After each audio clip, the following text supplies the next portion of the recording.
আসসালামু আলাইকুম, সবাইকে স্বাগতম আমার এই লাইভে।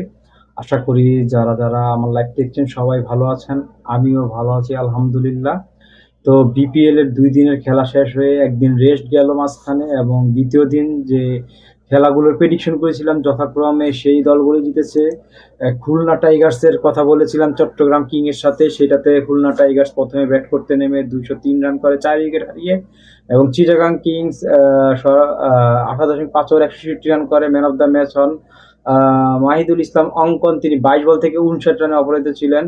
তিনি মূলত ম্যাচটা ঘুরিয়ে নিয়েছেন এবং চিটাগাংয়ের হাত থেকে ম্যাচটা সরিয়ে দিয়েছেন ব্যাটিং করে, পাওয়ার হিটিং করে। ২২ বলে ৫৯ বোঝা যাচ্ছে অনেক স্ট্রাইক রেট, প্রায় ২৬৮.১৮ হচ্ছে স্ট্রাইক রেট। তিনি ম্যাচটি আসলে চিটাগাংয়ের হাত থেকে নিয়েছেন। এবং দিনের যে দ্বিতীয় ম্যাচটি হয়েছিল সেখানে Rangpur versus Sylhet Striker, Rangpur Rider versus Sylhet স্ট্রাইকারের খেলা হয়েছিল, এবং সেখানেও আমি বলেছিলাম রংপুর জয়লাভ করবে, এবং রংপুর পরপর ২টা ম্যাচ জয়লাভ করে।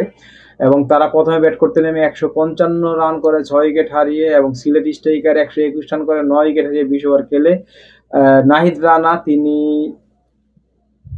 ৪ ওভারে ২৭ রানে ৪ উইকেট দেয় এবং ২টি ক্যাচ নিয়ে ম্যান অফ দ্য ম্যাচ হন।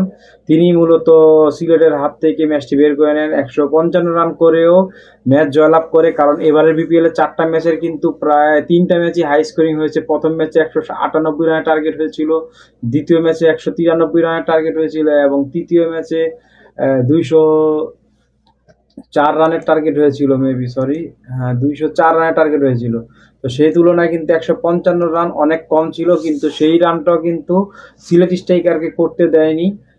এদিকে জাকির আলীর স্লো ব্যাটিং একটা কারণ, এবং এছাড়া যারা ছিল তাদের দলে ভালো ব্যাটিং করতে পারেনি, সবাই দ্রুত বিদায় নিয়েছে, এবং নাহিদ রানার গতির কাছে পরাস্ত হয়েছে মূলত, এবং তার কারণেই ম্যাচটি হেরেছে। তো আগামীকাল আবার খেলা শুরু, বিপিএল এর তৃতীয় দিনের খেলা শুরু হবে, এবং ডে 3 খেলাতে দিনের প্রথম খেলা ১:৩০ বাজে হবে, টি স্পোর্টসে খেলা দেখাবে। এবং প্রথম খেলাটি খেলবে ঢাকা ক্যাপিটাল, সাকিব খানের ঢাকা ক্যাপিটাল এবং দুর্বার রাজশাহীর মধ্যে খেলাটি হবে বাংলাদেশ সময় দুপুর ১:৩০। তো এই সময়টা নিয়ে আসলে একটু কনফিউশন আছে, কারণ প্রথম ম্যাচটা শুধু সময় মতো হয়েছিল, দ্বিতীয় ম্যাচটা একটু আধা ঘন্টা এগিয়ে আনা হয়েছে, তৃতীয় ম্যাচটা ১ ঘন্টা এগিয়ে আনা হয়েছিল, এবং চতুর্থ ম্যাচটাও প্রায় আড়াই ঘন্টা ১.৫ ঘন্টা এগিয়ে আনা হয়েছিল। তো এই কারণে আসলে কনফার্ম বলতে পারছি না। আমি যা দেখছি ক্রিকইনফোর যে স্কোর কার্ড বা পিকচার, সেখানে আমরা দেখতে পাচ্ছি যা, সেটাই আসলে আপনাদের জানানোর চেষ্টা করছি। তো আগামীকাল দুপুর ১:৩০ খেলা হবে ঢাকা ক্যাপিটাল ভার্সেস দুর্বার রাজশাহী। তো তারা তাদের দুই দলের নিজ নিজ প্রথম ম্যাচে পরাজিত হয়, এবং ঢাকা হারে হচ্ছে রংপুরের সাথে, এবং রাজশাহী হারে হচ্ছে বরিশালের সাথে। তো আগামীকালের প্রথম ম্যাচে আমার প্রেডিকশন থাকবে অবশ্যই দুর্বার রাজশাহীর পক্ষেই, ঢাকা ক্যাপিটালের পক্ষে না। যদিও ঢাকা ক্যাপিটালে মুস্তাফিজুর রহমান আছেন, আবু জায়েদ আছেন, আলাউদ্দিন বাবু, আমির হামজা, আসিফ হাসান, জনসন চার্লস আছেন, স্টিভেন এসকিনাজি আছেন, ফারমানুল্লাহ আছেন, হাইবুর রহমান সোহান আছেন, লিটন কুমার দাস উইকেট কিপার, মীর হামজা আছেন, মুকিদুল ইসলাম আছেন, মুনিম শাহরিয়ার, মুশফিক হাসান, নাজমুল হাসান, তিসারা পেরেরা ক্যাপ্টেন, এবং বিদেশি প্লেয়ার সাব্বির রহমান আছেন ব্যাটিং অলরাউন্ডার, সাইম আয়ুব আছে, যদিও নাম দেখা যায় সাইম আয়ুব খেলতে পারবেন না, কারণ তাকে এনওসি দেয় না, এবং পাকিস্তান টিম কিন্তু সাউথ আফ্রিকার টেস্ট সিরিজ খেলছে, এবং সেখানে সাইম আয়ুব আছে, এবং ওয়ানডে এবং টি-20 সিরিজে কিন্তু সাইম আয়ুব দুর্দান্ত পারফরমেন্স করেছে, তাকে এনওসি দেয়নি পাকিস্তান, কারণ সামনে চ্যাম্পিয়ন্স ট্রফি আছে এবং ট্রাই নেশন সিরিজ আছে পাকিস্তানের।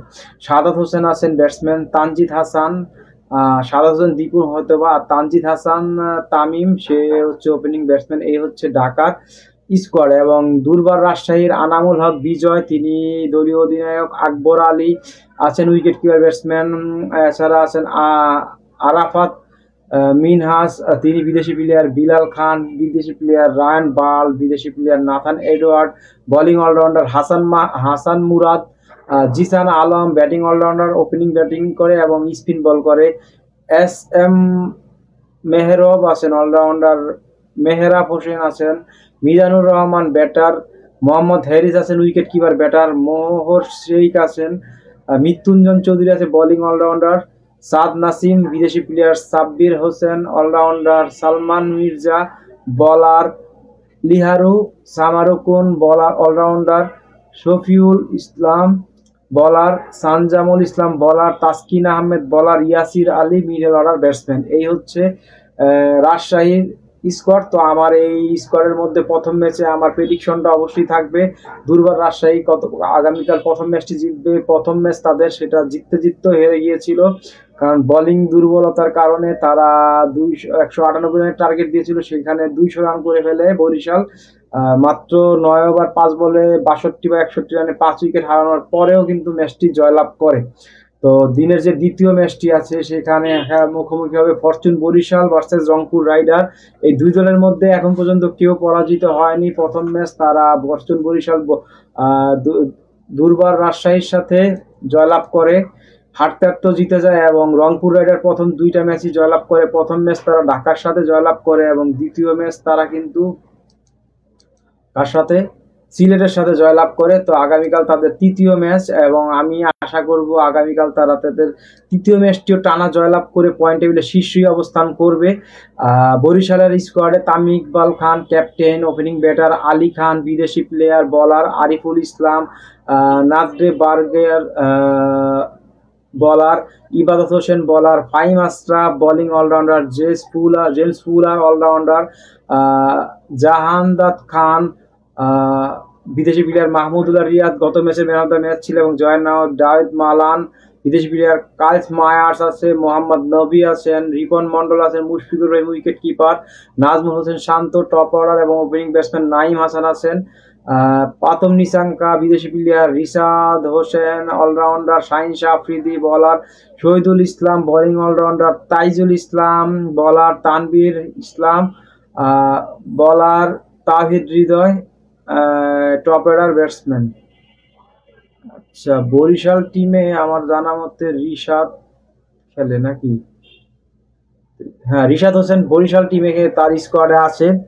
আপনারা হয়তোবা অবগত আছেন যে বরিশাল টিমের রিশাদ হোসেনকে আসলে তিনি টি-20 বিশ্বকাপে বাংলাদেশের পক্ষে ভালো বোলিং করেছে এবং বাংলাদেশের one of the best finding Rishad Hossain, কারণ তিনি ব্যাটিং করতে পারে এবং লেগ স্পিন বলার, বাংলাদেশের লেগ স্পিন বলার নেই, তিনি মোটামুটি ভালোই বোলিং করে এবং আমরা দেখেছি ওয়েস্ট ইন্ডিজ সিরিজেও তিনি ভালো বোলিং করেছে এবং তারা বিগ হিটিং পাওয়ার আছে এবং তিনি যেই বল মারেন সেটা মাঠ ক্লিয়ার করতে পারেন এবং না পারলে সেটা আউট হয়ে যান। তো তার এই অলরাউন্ডার পারফরমেন্সের কারণে কিন্তু বরিশাল তাকে এনওসি দেয়নি বা বরিশাল অবজেকশন জানিয়েছে যে তাকে বিগ বেস্ট দলেও কিন্তু তিনি চান্স পেয়েছিলেন, কিন্তু সেখানে তাকে খেলতে অনুমতি দেয়নি। মাত্র এক সপ্তাহের জন্য বা 2 ম্যাচ খেলার অনুমতি দেওয়ার কারণে তাকে তার দল কিন্তু নিষেধাজ্ঞা দিয়ে বিগ ব্যাশ থেকে অন্য একটা প্লেয়ার নিয়ে নেয় এবং তাকে ছেড়ে দেয়, তাকে আর দলে রাখেনি। তো সেই প্লেয়ারটাকে যদি এনে বাংলাদেশে বিপিএল এর জন্য তিনি বিগ ব্যাশ খেলতে পারলো না, সেই বিগ ব্যাশে যদি তাকে ম্যাচ পেতে ওয়েট করতে হয় বা সাইড লাইনে বসে থাকতে হয়, তার চেয়ে দুঃখের আরও কিছু নেই।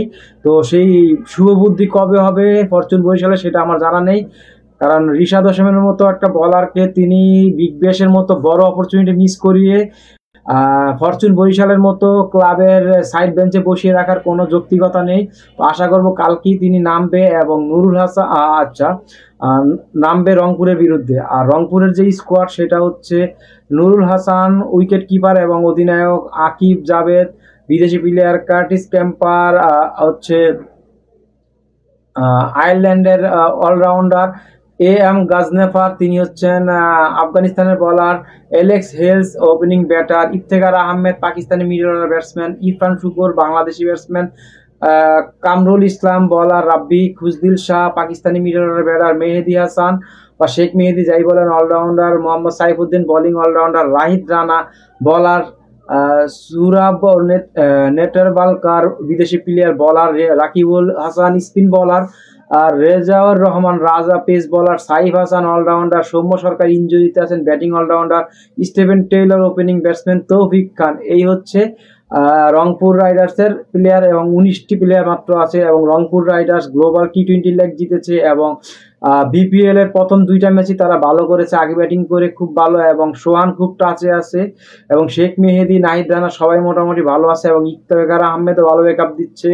এছাড়া Khushdil Shah bowling batting performance দেখাচ্ছে। তো মোটামুটি টিমটা বেশি ব্যালেন্সই মনে হয় রংপুর রাইডার আমার কাছে। সেজন্য আমার প্রেডিকশনটা আগামীকাল ফরচুন বরিশালের সাথে, যদিও ফরচুন বরিশাল হচ্ছে বিপিএল চ্যাম্পিয়ন এবং রংপুর রাইডার গ্লোবাল টি-20 কাপের চ্যাম্পিয়ন হয়েছে রিসেন্টলি। তো আমি রংপুর রাইডার্সের পক্ষেই রাখবো আমার প্রেডিকশন, এবং দিনের প্রথম ম্যাচটি আমার প্রেডিকশন থাকবে হচ্ছে দুর্বার রাজশাহী ঢাকা ক্যাপিটালের জন্য না, সাকিব খানের দলে আসলে ভালো প্লেয়ারের অভাব, ভালো ব্যাটসম্যানের অভাব, সেজন্য আমি দুইটা দলের মধ্যে এগিয়ে আছে অবশ্যই দুর্বার রাশিয়া আমার বিবেচনা। এবং আমি প্রথম যেই 2 দিনের যে প্রেডিকশন দিয়েছে, এবং 2 দিনেই কিন্তু 100% কারেক্ট হয়েছে। তো আশা করবো আগামীকালের প্রেডিকশনটাও 100% কারেক্ট হবে। এবং যারা যারা আমার ভিডিওটি দেখেছেন সবাই ভালো লাগলে ভিডিওটি লাইক কমেন্ট শেয়ার করবেন, এবং ভিডিওটি দেখার জন্য অসংখ্য ধন্যবাদ জানিয়ে আমার ভিডিও এখানেই শেষ করছি। আসসালামু আলাইকুম।